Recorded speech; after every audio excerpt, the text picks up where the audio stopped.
January 24th, Exodus 19, 20, and 21. Exodus 19. In the third new moon, after the children of Israel had come out of the land of Mitzrayim, on this day they came to the wilderness of Sinai. For they had set out from Rephidim and had come to the wilderness of Sinai and camped in the wilderness. So Israel camped there before the mountain. And Moshe went up to Elohim, and Yah called to him from the mountain, saying, This is what you are to say to the house of Jacob, and to declare to the children of Israel. You have seen what I did to the Mitzrites, how I bore you on eagle's wings, and brought you to myself. And now, if you diligently obey my voice, and shall guard my covenant, then you shall be my treasured possession above all peoples, for all the earth is mine. And you shall be to me a reign of priests and a set-apart nation. Those are the words which you are to speak to the children of Israel. And Moshe came and called for the elders of the people, and set before them all these words which Yah commanded him. And all the people answered together, and said, All that Yah has spoken we shall do. So Moshe brought back the words of the people to Yah. And Yah said to Moshe, See, I am coming to you in the thick cloud, so that the people hear when I speak to you, and believe you forever. And Moshe reported the words of the people to Yah. And Yah said to Moshe, Go to the people, and set them apart today and tomorrow, and they shall wash their garments, and shall be prepared by the third day. For on the third day Yah shall come down upon Mount Sinai, before the eyes of all the people. And you shall make a border of the people all around, saying, Take heed to yourselves that you do not go up to the mountain, nor touch the border of it. Whoever touches the mountain shall certainly be put to death. Not a hand is to touch it, but he shall certainly be stoned or shot with an arrow, whether man or beast, he shall not live. When the Yobel sounds long, let them come near the mountain. And Moshe came down from the mountain to the people, and set the people apart, and they washed their garments. And he said to the people, Be prepared by the third day. Do not come near a wife. And it came to be on the third day in the morning, that there were thunders and lightnings, and a thick cloud on the mountain.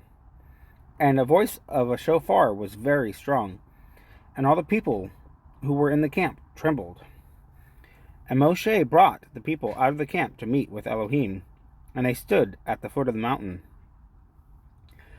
And Mount Sinai was in smoke, all of it, because Yah descended upon it in fire, and its smoke went up like the smoke of a furnace, and all the mountain trembled exceedingly. And when a voice of the shofar sounded long and became very strong, Moshe spoke, and Elohim answered him by voice. And Yah came down upon Mount Sinai, on the top of the mountain. And Yah called Moshe to the top of the mountain, and Moshe went up. And Yah said to Moshe, Go down and warn the people, lest they break through unto Yah to see, and many of them fall. And let the priests who come near Yah set themselves apart too, lest Yah break out against them. And Moshe said to Yah, The people are not able to come up to Mount Sinai, for you warned us, saying, Make a border around the mountain and set it apart. And Yah said to him, Come, go down, then come up, you and Aharon with you. But do not let the priests and the people break through to come up to Yah, lest he break out against them. And Moshe went down to the people and spoke to them. Exodus 20. And Elohim spoke all these words, saying, I am Yah, your Elohim, who brought you out of the land of Mitzrayim, out of the house of slavery. You have no other mighty ones against my face. You do not make for yourself a carved image, nor any likeness of that which is in the heavens above, or which is in the earth beneath, or which is in the waters under the earth. You do not bow down to them, nor serve them. For I, Yah, your Elohim, am a jealous El, visiting the crookedness of the fathers on the children to the third and fourth generations of those who hate me, but showing loving commitment to thousands, to those who love me and guard my commands.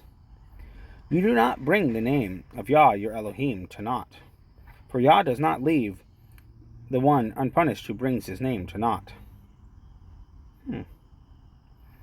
Remember the Sabbath day to set it apart. 6 days you labor and shall do all your work. But the seventh day is the Sabbath of Yah your Elohim. You do not do any work, you, nor your son, nor your daughter, nor your male servant, nor your female servant, nor your cattle, nor your stranger who is within your gates. For in 6 days Yah made the heavens and the earth, and the sea, and all that is in them, and rested the seventh day. Therefore Yah blessed the Sabbath day and set it apart. Respect your father and your mother, so that your days are prolonged upon the soil, which Yah your Elohim is giving you. You do not commit murder, you do not commit adultery, you do not steal, you do not bear false witness against your neighbor. You do not covet your neighbor's house, you do not covet your neighbor's wife, nor his male servant, nor his female servant, nor his ox, nor his donkey, or whatever belongs to your neighbor. And all the people saw the thunders, the lightning flashes, the voice of the shofar, and the mountain smoking. And the people saw it, and they trembled and stood at a distance. And said to Moshe, You speak with us, and we hear, but let not Elohim speak with us, lest we die. And Moshe said to the people, Do not fear, for Elohim has come to prove you, and in order that his fear be before you, so that you do not sin. So the people stood at a distance, but Moshe drew near the thick darkness where Elohim was. And Yah said to Moshe, Say this to the children of Israel, You yourselves have seen that I have spoken to you from the heavens.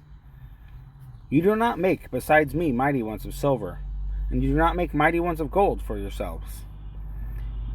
Make a slaughter place of earth for me, and you shall slaughter on it your ascending offerings, and your peace offerings, your sheep and your cattle. In every place where I cause my name to be remembered, I shall come to you and bless you.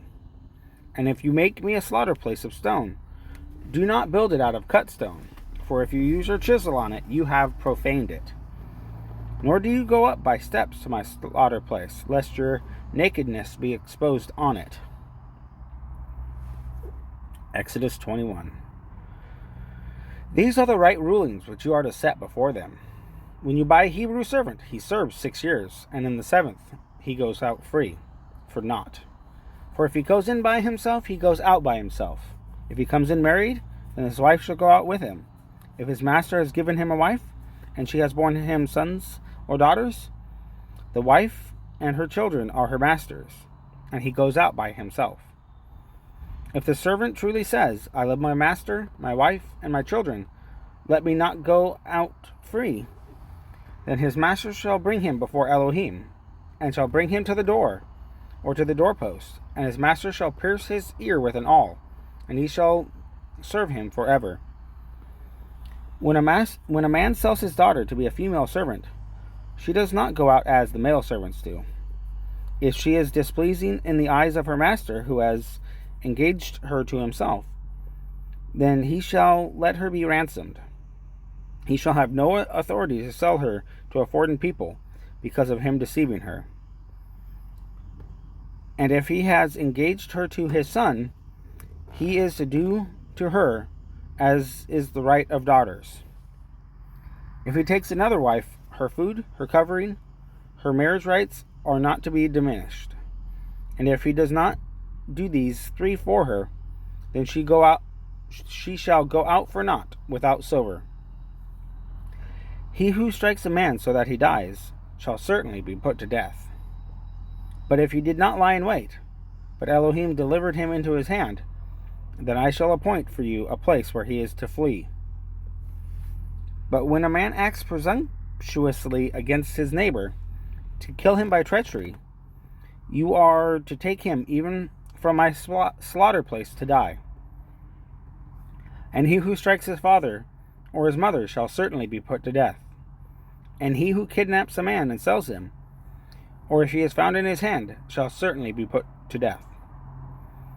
And he who curses his father or his mother shall certainly be put to death.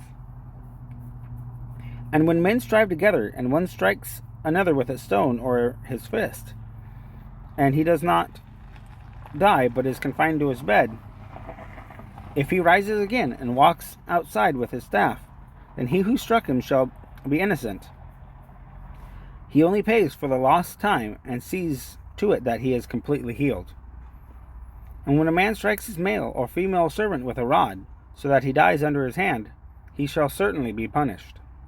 But if he remains alive a day or two, he is not punished, for he is his property. And when men strive, and they shall smite a pregnant woman, and her children come out, yet there is no injury, he shall certainly be punished accordingly as the woman's husband lays upon him, and he shall give through the judges.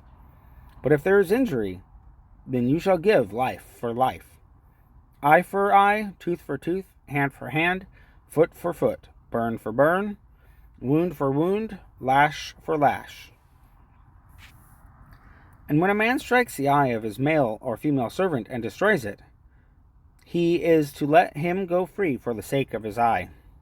If he knocks out the tooth of his male or female servant, he is to let him go free for the sake of his tooth. And when an ox gores a man or a woman to death, then the ox shall certainly be stoned, and its flesh is not eaten, and the owner of the ox is innocent. However, if the ox was previously in the habit of goring, and its owner has been warned, and he has not kept it confined, so that it has killed a man or a woman, the ox is stoned, and its owner is also put to death. If a sin covering is laid upon him, then he shall give the ransom of his life, whatever is laid on him, whether it has gored a son or gored a daughter, according to the right ruling, it is done to him. If the ox scores a male or female servant, he is to give their master 30 shekels of silver, and the ox is stoned. And when a man opens a pit, or if a man digs a pit and does not cover it, and an ox or donkey falls in it, the owner of the pit is to repay. He is to give silver to their owner, and the dead beast is his. And when the ox of a man smites the ox of his neighbor, and it dies, then they shall sell the live ox, and divide the silver from it, and also divide the dead ox. Or if it was known that the ox was previously in the habit of goring, and its owner has not kept it confined, he shall certainly repay ox for ox, while the dead beast is his.